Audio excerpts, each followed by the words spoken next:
na ba ang ano ko? Hello guys! Sobrang init. Anong oras ngayon is 12:15 ng hapon. Kaya talagang nakakasunog ng balat. Kaya pag tingnan natin, walang masyadong tao kasi sobrang init talaga. Pero ang tulad ng pagkawal, maghanap pa rin ako kung saan ako pupunta.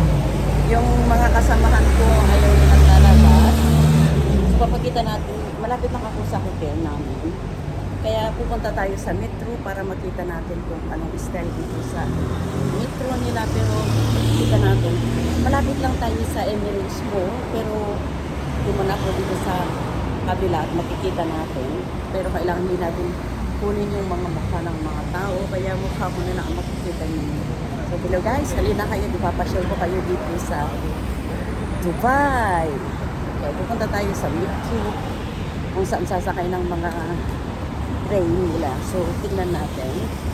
May mga tao dito pero hindi pwedeng makuha yung mukha nila kasi bawal nga. Uy! Yun pala, try ako nagkatato. Yun sa ano, pumunta kami doon sa safari. So, itry nga din ng gula para magkapikat. Kaya lang problema, yung mga damit ko na istinan. Kaya hindi ko alam kung may pag-asang maalis pa yan o wala. So, yan. Nandito tayo at makikita natin. Ako lang ang meron. Yako, mga tao.